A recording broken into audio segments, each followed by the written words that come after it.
Nemesis 9, where the universe buries its mistakes. There is a place no map dares to name, a world the galaxy itself pretends does not exist, not out of fear, but out of shame. Nemesis 9, where the universe buries its mistakes. And it was there, in that graveyard of forgotten civilizations, that the spark of the greatest interspecies revolt in history began. Not with an army, but with a mistake, a human, a pilot, who was never meant to be there. Imagine a planet no one dares to mention. It's not listed on star charts, not cited in Federation archives. Even space pirates avoid its orbit. Nemesis 9 is not a place, it's a secret, a crack in galactic pride, a forgotten rock, drifting between unstable pulsars and warped gravitational fields, where physics stumbles and sanity evaporates. They say it was discovered by accident millennia ago, when mining probes detected an irregular radiation pattern. But instead of riches, they found echoes, signs of ancient wars, remains of empires that never existed in official records. The decision was unanimous. If we cannot erase our mistakes, we will bury them. And so Nemesis 9 was born, not as a prison to punish, but as a moral black hole, a place where entire civilizations send what they wish to forget. War criminals, failed experiments, untamable species, genetic traitors, exiles without trial, without appeal, thrown into capsules and left to die. Or worse, survive. Because on Nemesis 9, there are no walls, no guards. The prison is the planet itself, its twisted geography, its hostile nature, and the only law that endures is brute force. The Jiracs were neither the largest nor the smartest, but they were the most adaptable. When the exile capsules stopped falling, when natural resources turned to dust beneath corrosive winds, they didn't just survive, they evolved. Their biology began to shift. Denser bones, skin hardened into organic armor, glands that absorbed radiation as a source of energy. Their bodies reshaped to the environment, as if the planet itself had chosen to make them its rightful children, or perhaps its ultimate predators. But it wasn't just their bodies that changed. The Jiracs built a culture around 3 pillars: blood, honor, and supremacy. Every birth was marked by a brutal ritual where the newborn was submerged in a corrosive liquid. If it survived, it earned the right to live. If not, it became food for the strong. Childhood lasted mere weeks. By their second life cycle, they were already fighting in circular arenas, learning that hesitation meant being crushed. Death was not punishment. It was a public lesson, a reminder, and above all, an opportunity for others to evolve. They had no word for peace, only variations of domination and control. Their language was composed of clicks, guttural growls, and violent gestures. Their leaders wore no crowns, only scars, bones torn from rivals, and brands seared into living flesh. Each Jiracs clan bore a totem, artifacts built from the remains of enemies. The totems told stories, victories, devoured tribes, betrayals crushed. They didn't worship gods.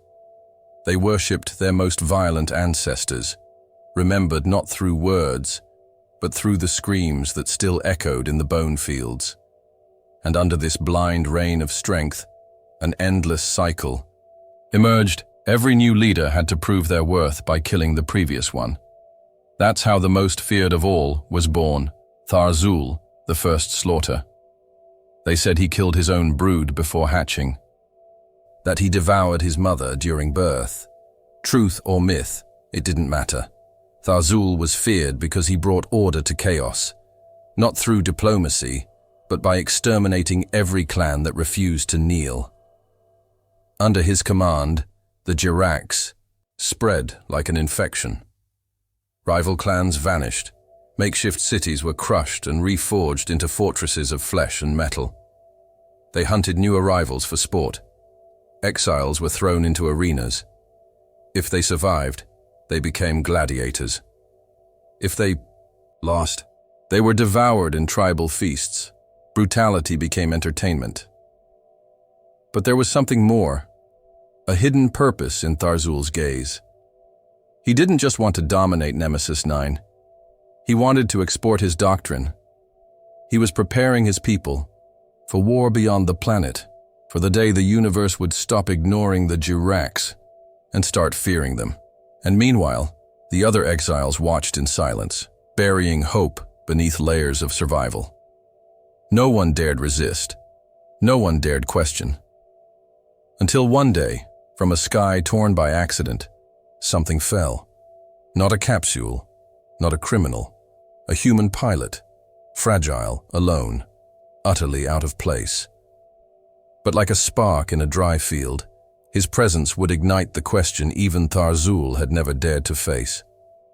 What if all of this could end in the metallic deserts of Nemesis 9, where the sand glimmers like shards of burnt circuitry and the winds carry echoes of forgotten transmissions? A silence rises, one not born of nature, but of something older, something that watches, calculates, builds. These are the domains of the Drome. No one knows how they arrived. They didn't come in capsules, nor fall from the sky like the other exiles. One day, they were simply there, digging, fusing, shaping the very landscape. The first who tried to communicate were ignored. Those who tried to dominate vanished. The Drome don't fight like others. They don't roar, don't threaten, don't flee. They are tall, slender, a perfect symbiosis of flesh and metal.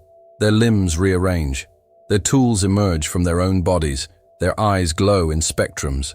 Most species can't perceive. They build. But what do they build? No one truly knows. Some structures resemble watchtowers. Others, buried weapons. Entire cities have vanished after the Drome settled nearby. No war, no screams, just absence. And in their place, alien architecture and profound silence. Their language isn't spoken. It's encoded in pulses, thermal emissions, and microgravitational oscillations. As if every gesture is a command, every step a calculation, every presence an algorithm in motion. Even the Jirax avoid Drome territory, not out of fear, but respect. A primal respect, like that of a predator before something it doesn't understand. Even Tharzul, for all his hunger for control, never sought to conquer the Drome.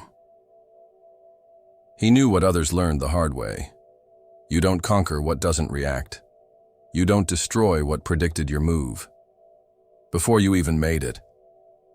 In the ruins of a fallen station, it said there are recordings. A Drome dismantling an entire ship with a single touch, metallic alloys unraveling as if obeying its will, lock code spontaneously corrupting.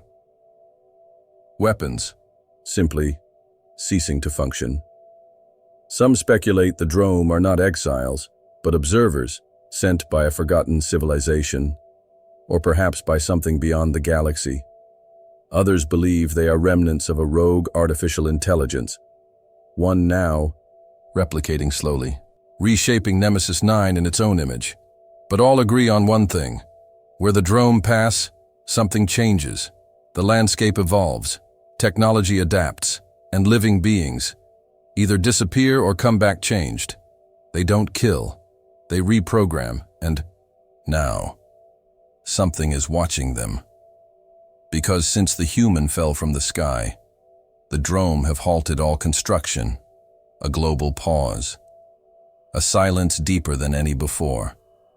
And instead of ignoring him like all the others, one Drome followed him, no sound, no contact, just followed him, as if something in that human had triggered a long-forgotten protocol. A fragment of dormant code awakened after centuries. A connection. Maybe that pilot didn't just crash on Nemesis 9. Maybe he activated something, and on a planet that buries its failures, that might be the spark, or the beginning of a new execution plan. While the Jirax rule the surface with tribal brutality, and the Drome reshape metallic deserts into living fortresses, a third domain exists on Nemesis 9, a world beneath the Earth, or perhaps beside it. There, beneath the shimmering plains and pulsing quartz formations, dwell the Eldrith, the Forgotten Ones. They are translucent beings, tall and ethereal, with eyes that do not reflect light, but memories. Their skin is like liquid veils, refracting thoughts and emotions. Their bodies seem made of crystallized mist, moving with the grace of an idea. No one knows where they came from. Few have ever seen them. Even fewer have survived the encounter. But on Nemesis 9, legends persist. Legends that say the Eldrith do not live within time as we do, that they have already seen this planet die and be born again, and that, in truth, they are not merely a race, but echoes of a forgotten consciousness.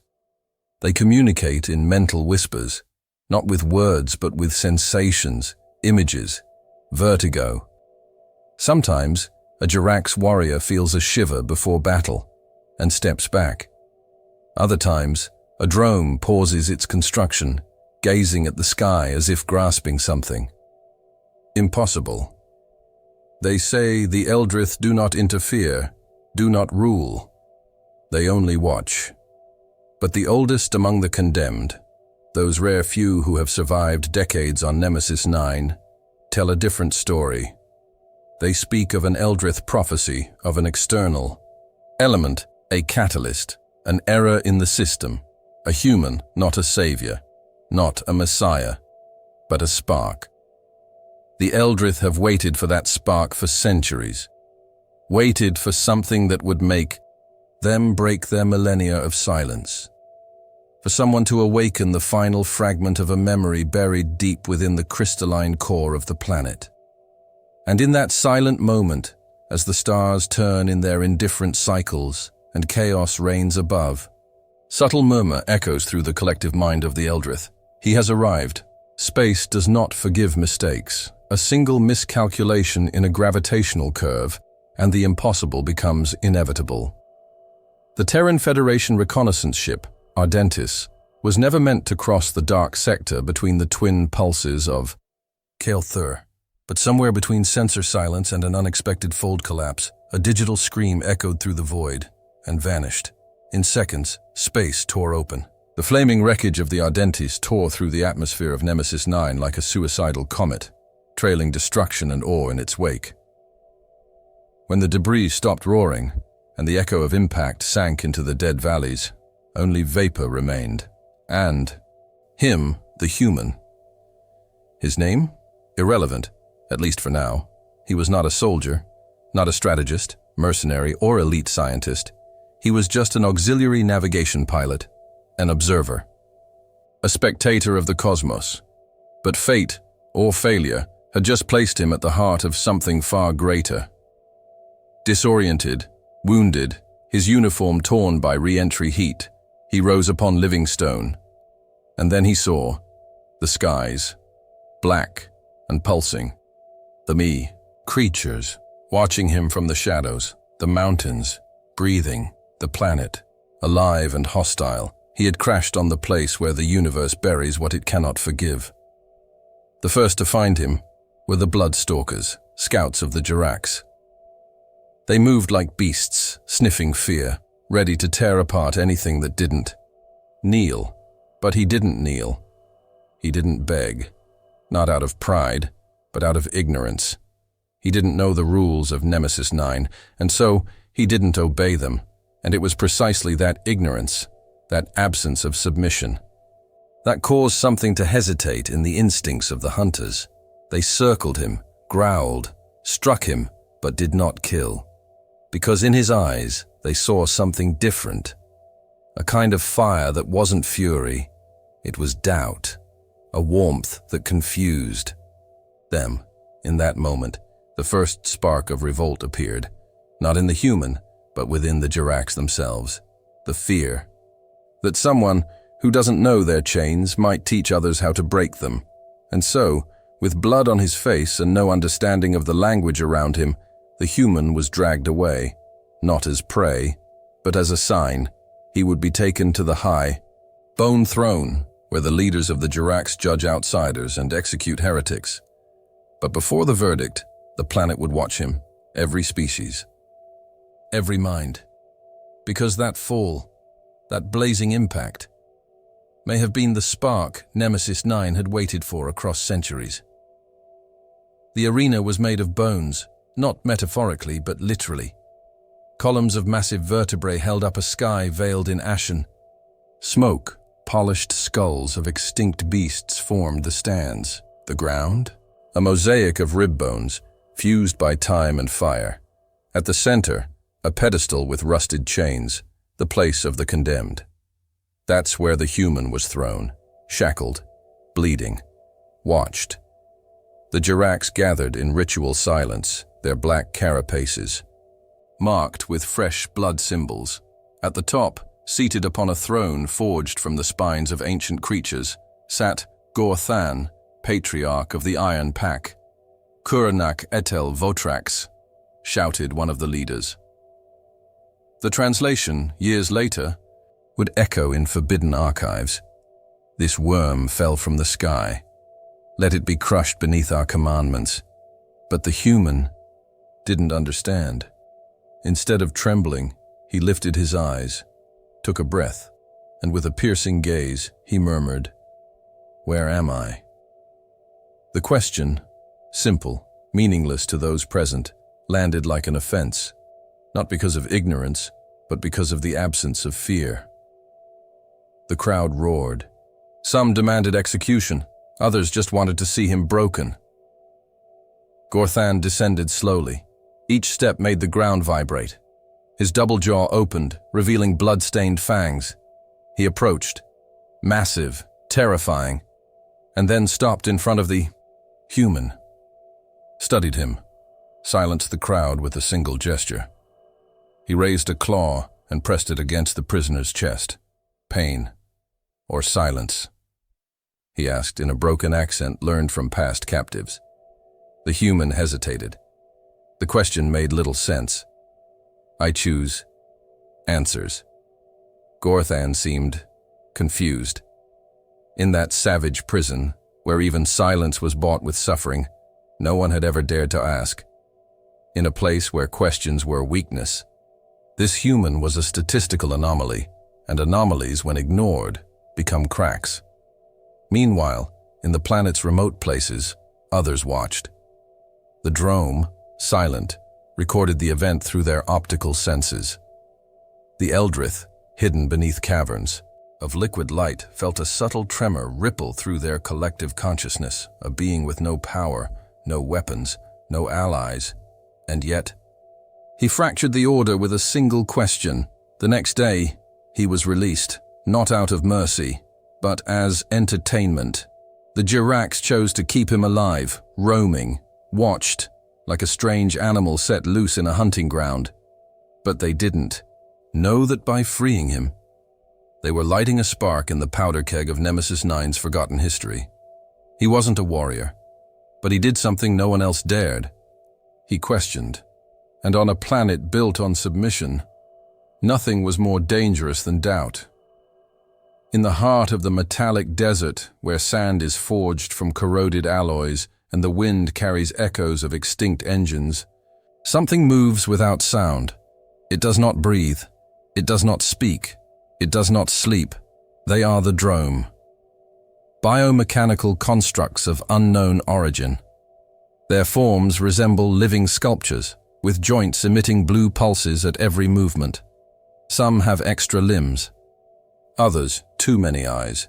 None are alike, but all share the same absence, emotion. For centuries the Drome have only observed. They do not engage in wars. They do not take sides. They only build, and what they build always has a hidden purpose. Towers that transmit nothing. Portals that lead nowhere. Weapons no one knows how to activate. But everything changes when the human steps into the dead silicon zone, a territory even the Jirax dare not tread. There, the ground pulses with living circuits. The sky feels frozen, as if time hesitates to move forward. He walks, still wrapped in tattered captivity rags, aimless, hungry, until he senses, not with sight, not with hearing, but with feeling. The air shifts, gravity seems to waver, and then he realizes he is surrounded. 8, maybe 12, maybe hundreds, impossible to count, as the Drome emerge from the shadows like parts of the darkness itself. One approaches. Its torso is elongated like an obelisk, its head divided into movable plates, no greeting, no threat, just analysis. Lights travel across the human's body as if mapping him. He does not retreat. He has nothing left to lose. Do you want to kill me too? Silence. Then the largest Drome projects an image before him, a human heart, pulsing, fragmented, on fire, and beneath it, a word in an ancient language, later translated mentally by some alien technology, catalyst. The human does not understand, but the Drome understand him. For millennia, they studied all species cast there, deciphered their patterns, learned their violence, ignored their pleas. But now, for the first time, they encounter behavior they did not predict. A being who does not want to dominate, survive, or destroy, only to understand. For the Drome, this is new, and the new must be tested. In the days that follow, the human begins to find gifts, a regenerative biomechanical arm, left beneath a carcass, a mask with an advanced atmospheric filter placed in his path, and a map with roots of living energy, drawn in holograms only he can see. He does not know why he is being helped. But the Drome know exactly what they are doing. They are nurturing a variable, an error in the system, and systems, when exposed to the unpredictable, collapse. There. Our regions on Nemesis 9, where not even the winds dare to touch. Deep caves beneath the crystalline soil, where natural light never penetrates and echoes seem to answer thoughts instead of sounds. It is there, in absolute silence, that the Eldrith dwell, ethereal beings with translucent skin and eyes that never blink. They do not eat, they do not sleep, and they do not forget. They are connected by an ancient collective consciousness, a psychic network where every thought reverberates through generations. Their decisions do not belong to an individual, but to what they call the living memory. For millennia, the Eldrith have only waited for something, even they did not fully understand. A variable in time, a deviation in the lines of fate. And then, he arrived. The human. He does not seek them. In fact, he doesn't even know they exist. But as he walks through the ruins of the crystal threshold, an ancient city buried beneath layers of living quartz, he begins to dream. Strange dreams. Places he has never seen, languages he has never learned, and eyes watching him from every corner with compassion and fear. On the third night, he wakes up with blood streaming from his nose. By the fifth, he begins to hear voices, not in his ears, but in his mind. Then, in the depths of a forgotten chamber, a translucent figure materializes before him. "You are not from here," it whispers, in a voice made of dozens of others, speaking simultaneously. The human swallows hard. "None of us are," he replies. The figure does not smile, but its eyes gleam. And for the first time in ages, an Eldrith manifests outside, the psychic network. They do not speak with the Jirax. They do not interact with the Drome. But something in this human activates an ancient protocol, an echo of old prophecies preserved in the living memory. When the stranger breaks the cycles of silence and pain ceases to be the common language, then the broken thread will be mended, and what was separated shall walk together once more. They call the human the unraveled knot, the link that should not exist. "You are a point of intersection," they say. "An error in the calculation of all systems, and because of that, perhaps you are the only true solution." The human does not fully understand. but he feels the weight of those words. In the hours that follow, more Eldrith appear, formless as mists of living light. They touch his skin, access his memories, share their own. He sees the birth of Nemesis 9, sees the betrayal of the First Empires, sees wars that never reached the knowledge of the galaxy. And then, the Eldrith show something no one else has ever seen. A path. Not an escape route, nor a battle plan, but a convergence, where the three main species, united, could do what no one ever dared to try. Deactivate the heart of the prison.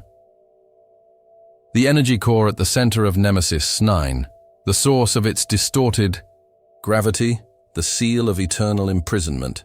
But this would require the unthinkable: trust, cooperation, sacrifice. The Eldrith say, "We are not guides, we are memory.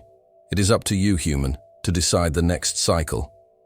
And then, as they came, they vanish. But they leave something behind. A crystal. Small, bright, pulsing. He touches it, and for the first time since he fell onto that world, he feels hope. The crystal pulses, not like a stone, but like a heart. Since the human touched it, something began to change. Not only within him, but throughout all of Nemesis 9. Underground energy currents vibrate at a new frequency. Long silent communication towers emit sporadic crackles, and on the vast walls of the Drax, ancient sensors detect a forgotten pattern, the same signal that marked the last total rebellion almost 4 galactic cycles ago. The prison lords panic. For them, everything must remain the same: absolute control, systematic violence, and permanent divisions. Unity is danger. Hope is rebellion. Order depends on pain. General Routh Zor, a Jirax with armor fused to his own flesh, summons the High War Council. His eyes fixed on the crystal's pulse now emanating from beneath. The ground like a beacon. He will unite them, he says. The human anomaly is a narrative virus. It infects minds, inspires action, and must be eradicated. Black Claw hunters are sent. Thousands. Each with a single objective: kill the human before he crosses the zero line, the forbidden zone where Drome, Eldrith, and enslaved humans begin to interact with dangerous intensity. But the human is no longer alone. The Drome, silent as ever, begin to shift their structures. Biomechanical towers buried beneath the deserts rise like titan teeth. Forgotten machines reconfigure into hybrid forms, and for the first time, the Drome follow someone. Of flesh by their own will, a being of flesh, a revolt that never existed, begins to exist. Meanwhile, the Eldrith observe everything silently, from afar. They do not take sides, but they have begun to feel something that had disappeared from their mental network centuries ago. Collective emotional vibration. Empathy, and a question whispers through their consciousness. If the human can alter such ancient patterns, what else can he redefine? The resistance begins to take shape. A Drome approaches the human. It does not speak, but offers its own energy source, fused to its arm, like an extension of its essence. The human hesitates, but accepts. The Eldrith crystal fits perfectly into the biomechanical piece, and what was once just a lost man is now something more. A channel, a connector, a living bridge. He begins to broadcast a message for the first time on all known frequencies of Nemesis 9. If we can suffer together, then we can fight together. And if we fight together, we can leave. Together. The response comes in plasma bursts. The Jirax want no speech, they want silence, but now, silence is over. Groups of ex-prisoners, Drome and Eldrith, arm themselves, each faction driven by a new purpose: survival with dignity, freedom with identity. The war is no longer between oppressor and oppressed. It is between the past that resists change and the future that refuses to die. On the horizon, the battlefield rises, a belt of towers, veins of unstable energy, reactivated buried ships, and a human at its center, with a crystal pulsing in his chest, as if it were part of his soul. Crystal pulses, not like a stone, but like a heart. Since the human touched it, something began to change, not just within him, but across all of Nemesis 9. Underground energy streams vibrate at a new frequency. Long, silent communication towers emit sporadic crackles. On the vast walls of the Jirax, ancient sensors detect a forgotten pattern, the same signal that marked the last total rebellion almost 4 galactic cycles ago. The prison lords panic. For them, everything must remain the same. Absolute control, systematic violence, and permanent division. Unity is danger, hope is rebellion. Order depends on pain. General Routh Zor, a Jirax with armor fused to his flesh, calls the High War Council. His gaze fixed on the crystal's pulse, emanating from underground like a beacon. He will unite them, he says. The human anomaly is a narrative virus. It infects minds, inspires action. It must be eradicated. Blackclaw hunters are dispatched, thousands, each with a single goal: kill the human before he crosses the zero line, the forbidden zone where Drome, Eldrith, and enslaved humans start interacting dangerously. But the human is no longer alone. The Drome, silent as ever, begin shifting their structures. Biomechanical towers buried beneath deserts rise like titan teeth. Forgotten machines reconfigure into hybrid forms, and for the first time, the Drome follow a being of flesh by their own will. Flesh and blood being, a revolt that never existed, begins to exist. Meanwhile, the Eldrith observe silently from afar.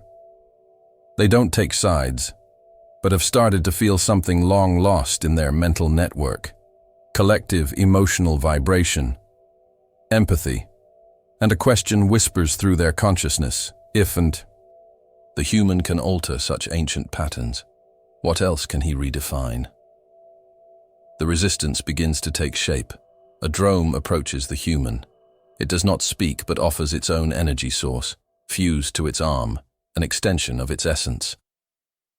Human hesitates but accepts. The Eldrith crystal fits into the biomechanical piece. What was once a lost man is now something more: a channel, a connector, a living bridge. He begins broadcasting a message, for the first time, on all known frequencies of Nemesis 9. If we can suffer together, then we can fight together. And if we fight together, we can leave together. The response comes in plasma bursts. The Jirax want no speech, they want silence. But now, silence is over. Groups of ex-prisoners, Drome and Eldrith, arm themselves. Each faction driven by a new purpose: survival with dignity, freedom with identity. The war is no longer oppressor against oppressed. It is the past resisting change, and the future refusing to die. On the horizon, the battlefield rises, a belt of towers, veins of unstable energy, reactivated buried ships, and a human at its center, a crystal pulsing in his chest, as if part of his soul. Nemesis was only the eye. Beginning years later, his name is whispered across 7 star systems, the man who united the unredeemable, the voice of Nemesis, the first to die free. Monuments rise. Races once enemies now share technologies, food, stories, but in each one, the same echo remains. A crystal, guarded, pulsing, waiting for the next to dare to care.